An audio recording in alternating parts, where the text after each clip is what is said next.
যে কারা কারা তোমাকে ভালোবাসে, কারা কারা তোমাকে নিয়ে থাকতে চায়, কারা তোমার সাথে প্রেম করে, বুঝবে যে তুমি কাকে প্রেম করো। তুমি তো জানো যে এই হাজারটা মানুষের মধ্যে আসলে সত্যিকারের কে আমাকে চাইছে, কে আমাকে ভালোবাসে, কে আমাকে নিয়ে থাকে। তো তুচ্ছ মানুষ, বুঝবো যে তুমি কাকে চাও, তুমি কাকে প্রেম করো।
আমার কিছু বলার অধিকার নেই।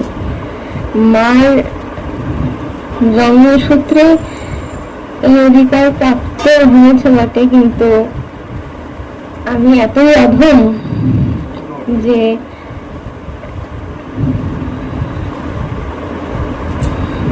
কৃষ্ণ কথা বলবার মতন সাহস আর মর্যাদা এখনো অর্জন করে উঠতে পারিনি। জন্মসূত্রে মায়ের সন্তান ঠিকই, কিন্তু আদৌ তার যোগ্য সন্তান আমি হয়ে উঠতে পারিনি এখনো।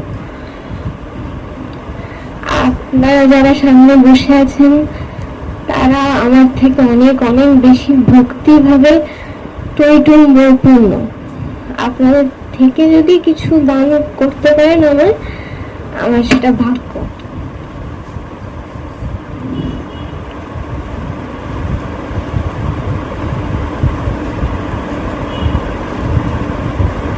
বসিয়ে দিল জোর করে। আমি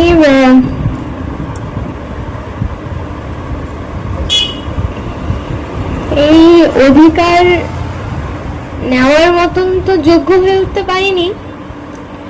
তবে মা ছোটবেলা থেকে একটা কথা বলতেন আমায় যে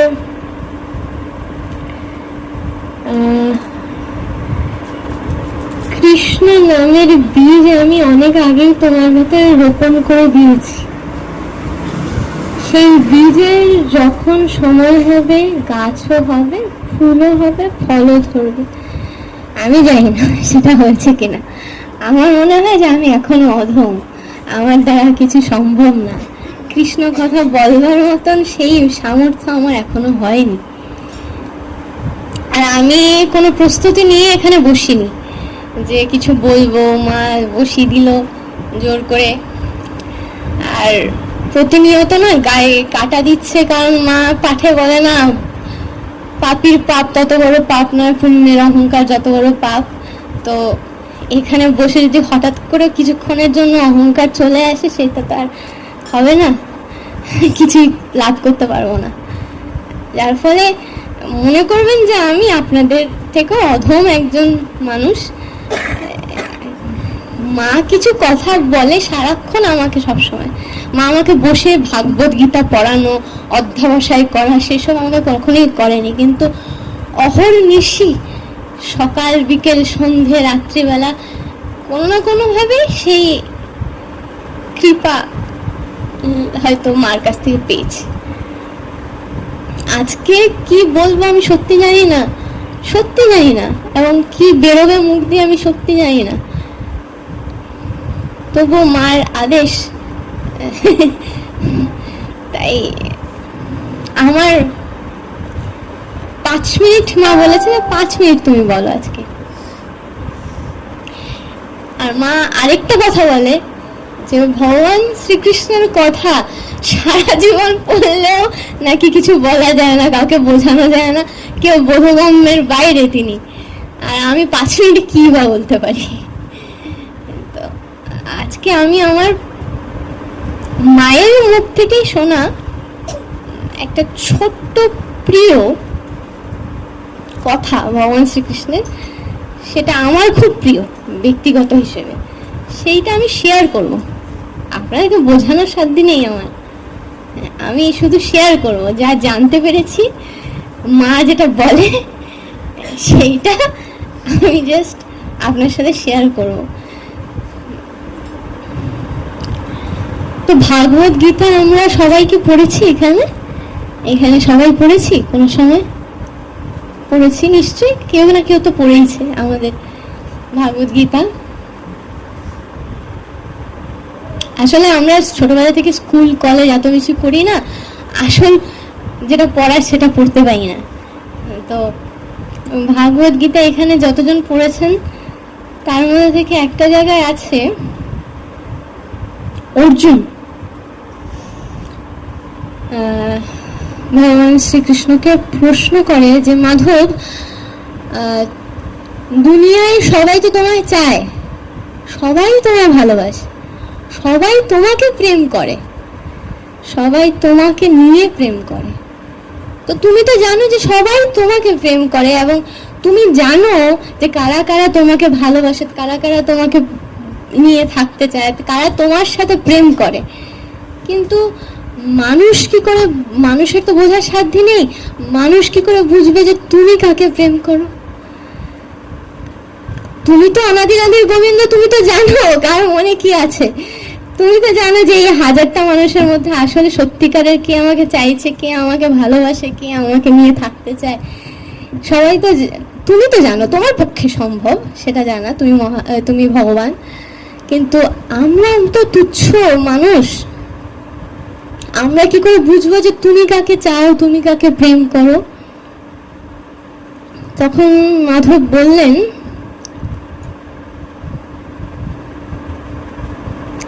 করো মে বন্ধু বিচ্ছেদম, গীতার একটি শ্লোক।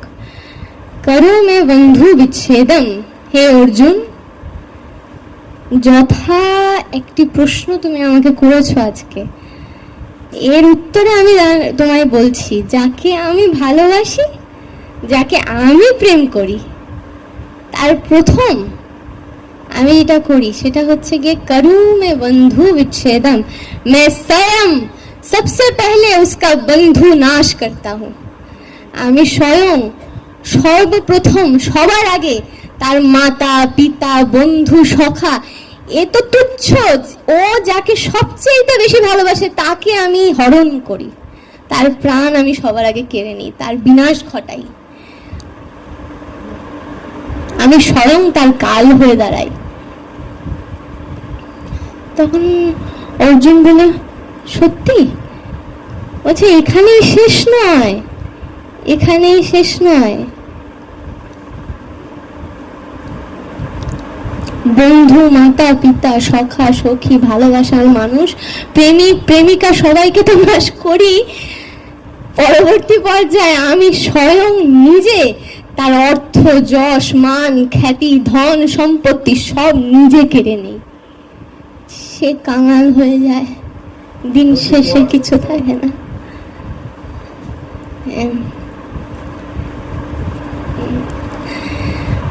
তাকে এমন করে যে দুদিকে তাকালে চারদিকে তাকালে সে দেখতে পায় তার কাছে কেউ নেই। তো তার প্রত্যুত্তরে অর্জুন জিজ্ঞেস করলো মাধবকে যে মাধব তুমি কি শত্রু? তুমি শত্রু, তাহলে তুমি প্রেম করতে পারো না।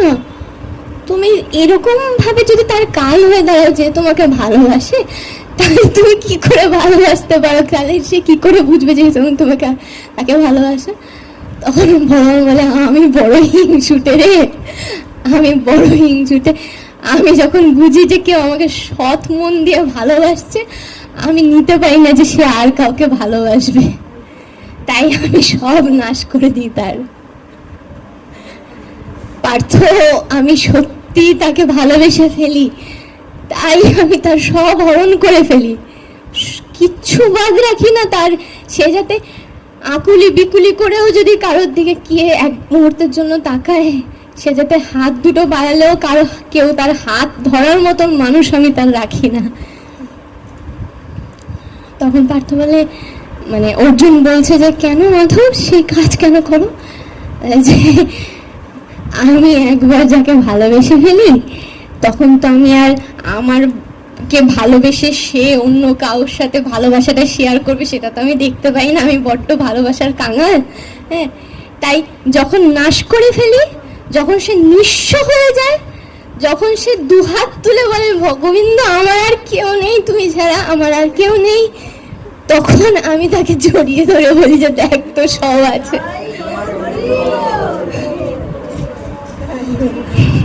আমি কাউকে মারিনি, তখন আমি তাকে দিব্য দৃষ্টি প্রদান করি।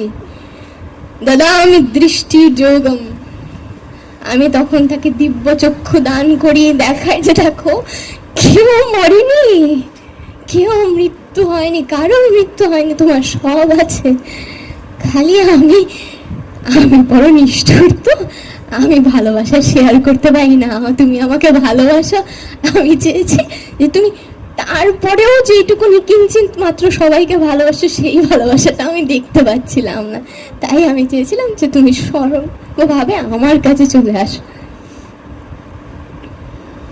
তাই এটাই আমরা এইখান থেকে এটাই শিক্ষা পাই যে যখন সব হারিয়ে যায় আমাদের, তখন অভক্ত যারা হয় তারা বলতে পারে যে ভগবান তুমি আমার সব কেড়ে নিয়েছো, আমি কেন তোমার দিকে চাইবো, তুমি তো আমাকে ভালোবাসো না। কিন্তু যে ভক্ত সে বলবে যে ভগবান তুমি আমায় এত ভালোবাসো যে তুমি সহ্য করতে পারছো না আমি অন্য কাউকে ভালোবাসছি বলে তুমি আমাকে নিজের কাছে নেওয়ার জন্য, আরো আকর্ষণ করার জন্য তুমি আমার কাছ থেকে সব নিয়ে নিলে বলো। তাই বলে না যে কি কখন বলে বাসি রাধান বলে কেউ বোঝে না, কি কখন বলে বাসি রাধান বলে কেউ বোঝে না, কি কখন বলে বাসি।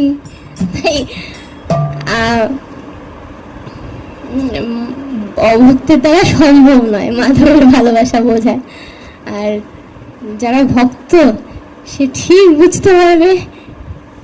তাই দেখবে মা বলে না পাঠে যে কৃষ্ণ ভক্ত হওয়া খুব কঠিন, কারণ দুনিয়ায় আমাদের 33 কোটি দেবী দেবতা আছে, অনেকে অনেক মতে চলে, কোন ভগবান কোন দেবতা এত পরীক্ষা নেয় না যতটা আমার মাধব পরীক্ষা নেয়, ঠিক আছে। তাই আমার মাধব নিংড়ে নিংড়ে নিংড়ে নিংড়ে নিংড়ে দেখে যে তুই আমার কাছে এসছিস, দেখি কতটা এসছিস, কতটা দূর এসছিস। তাই আমি ভক্ত রসকে আরো বোঝার জন্য, আরো বের করার জন্য, আর যদি একবার আমার মাধব বুঝে যায় যে না এর ভক্তি সত্য, তবে তার কিচ্ছু রাখে না আমার মাধব, তাকে কাঙাল করে ছেড়ে দেবে, তাকে কাদাতে রাখবে না। আর যেই দিন ভক্ত সেই কাঙাল হয়ে দু হাত তুলে বলবে মাধব আর কেউ নেই, কেউ নেই, তুমি ছাড়া আর কেউ নেই, সেদিন মাধব বোঝাবে সবাই আছে, আমি আছি, তো আমি যার কাছে আছি গোটা ত্রিভুবন তার কাছে আছে। তাই এইটা আমার গীতার একটি সবচেয়ে প্রিয় আমার একটি শ্লোক এবং একটি কথোপকথন অর্জুন এবং ভগবান শ্রীকৃষ্ণের মধ্যে আমি শেয়ার করলাম। আমি অধম মানুষ, আমি শুধু শেয়ার করলাম মার কাছ থেকে যা শুনি অহর্নিশি আমি শেয়ার করলাম। জয়শ্রী রাধে।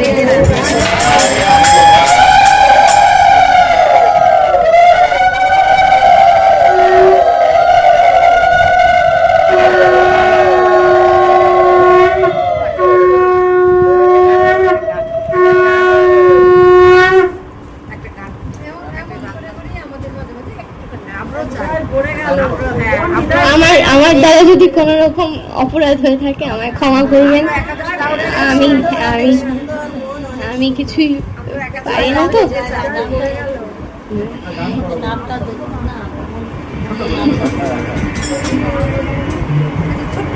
কি করে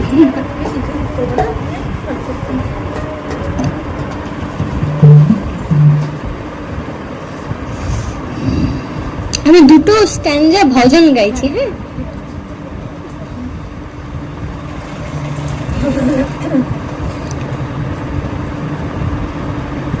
হ্যাঁ, কানহা কানহা কানহা आन परी मैं तेरी द्वार। कान्हा कान्हा आन परी मैं तेरी द्वार। मुझे चाकर समझ निहार, मुझे चाकर समझ निहार। कान्हा कान्हा आन परी मैं तेरी द्वार। कान्हा कान्हा आन परी मैं तेरी द्वार। तू जिसे चाहे वैसी नहीं मैं, हाँ तेरी राधा जैसी नहीं मैं। तू जिसे चाहे वैसी नहीं मैं, हाँ तेरी राधा जैसी नहीं मैं। फिर भी हूँ जैसी वैसी नहीं मैं। कृष्णा मुझे देख तो ले एक बार। कान्हा कान्हा आन परी मैं तेरी द्वार। कान्हा कान्हा आन परी मैं तेरी द्वार। मुझे चाकर समझ निहार, मुझे चाकर समझ निहार। कान्हा कान्हा आन परी मैं तेरी द्वार। कान्हा कान्हा आन परी मैं तेरी द्वार।